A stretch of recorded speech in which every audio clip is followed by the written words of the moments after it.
વિશ્વભરમાં વસતા લોહાણા જ્ઞાતિજનોને અને વિશ્વભરમાં ફેલાયેલા પૂજ્ય જલારામ બાપાના ભક્તોને આજના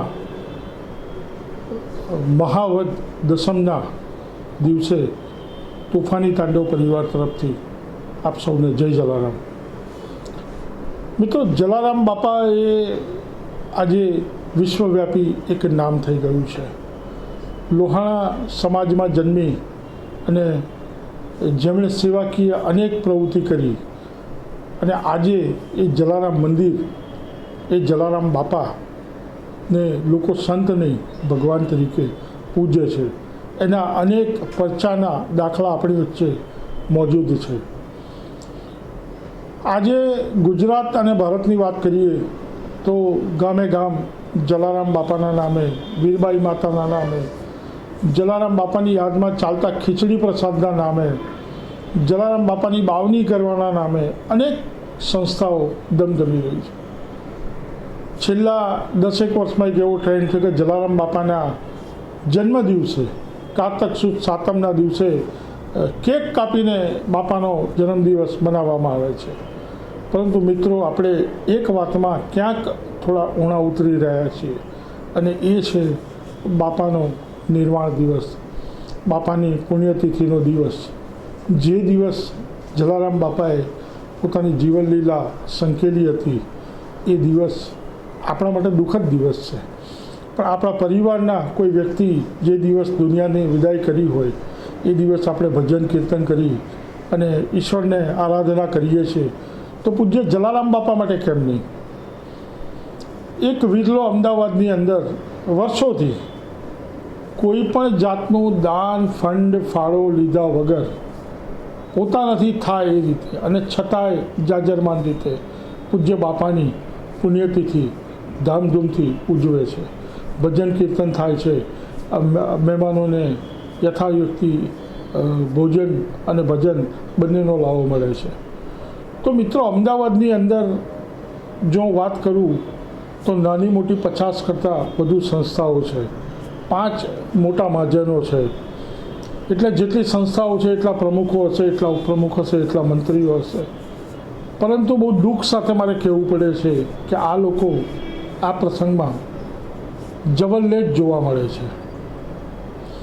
આજે તોફાની તાંડવ અખબારના તંત્રી તરીકે જ નહીં, એક લોહાણા સમાજના દીકરા તરીકે, એક જ્ઞાતિજન તરીકે આજે મહાવદ દસમ મંગળવાર તારીખ 6 માર્ચ 2024 આજે અમદાવાદમાં સાંજે Umiyadham campus, Sola road, SG road, Sola ખાતે શીતલ વર્ષા પરિવાર તરફથી પૂજ્ય જલારામ બાપાની 143મી પુણ્યતિથિ નિમિત્તે જે સુંદર અવસરનું આયોજન કર્યું છે, તો લોહાણા સમાજના તમામ જ્ઞાતિજનો, પછી એ દેશી ઠક્કર હોય, ગુજરાતી ઠક્કર હોય, હાલાઈ હોય, કચ્છી હોય, વઢિયારી હોય, કોઈ પણ ઠક્કર હોય, એ તમામ ઠક્કરોએ, એ તમામ લોહાણા જ્ઞાતિના જ્ઞાતિજનોએ પધારવું જોઈએ.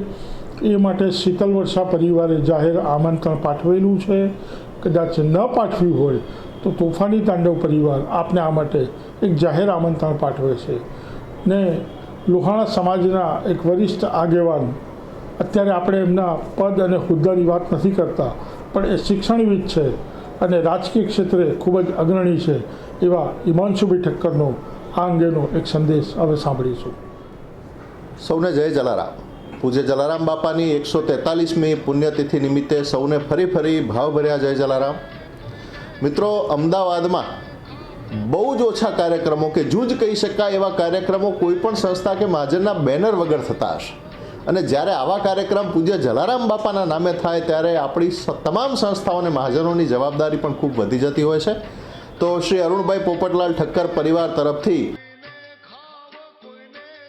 આજે પૂજ્ય જલારામ બાપાની પુણ્યતિથિ નિમિત્તે જે સરસ મજાના ભજન અને ભોજનના ભાવભર્યા કાર્યક્રમનું આયોજન છે, તેમાં તમામને પધારવા તેમના પરિવાર તરફથી પણ આમંત્રણ છે. અને આપણા સૌ અનેક સંસ્થા મહાજનો સાથે જોડાયેલા લોકોને પણ વિનંતી છે કે વધુને વધુ પરિવાર સુધી આજનું આમંત્રણ પહોંચે તે માટે આપ નિમિત્ત બનશો, સમયસર પધારશો. સાથે સાથે આજે Shri Jalaram Abhyuday Sadbhavana trust thalassemia day care centre દ્વારા રક્તદાન કેમ્પનું પણ આયોજન કરવામાં આવ્યું છે.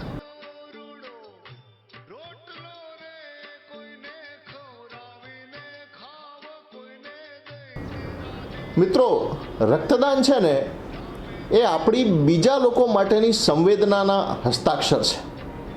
તો મારા યુવાન મિત્રોને વિનંતી છે કે આપ ભોજન પ્રસાદ તરફ જાઓ એ પહેલાં ચોક્કસ રક્તદાન કરો અને બીજાને પણ રક્તદાન કરવા માટે પ્રેરિત કરો. ખરેખર આ માનવ સેવાનું એક ઉત્તમ કાર્ય છે. તો ફરી આજના આ પ્રસંગે આપ સૌ અમદાવાદ સમસ્તમાંથી પધારો અને જેમને પણ આમંત્રણ ન પહોંચ્યું હોય તે સોશિયલ મીડિયાના માધ્યમથી પહોંચાડો. સૌને જય જલારામ.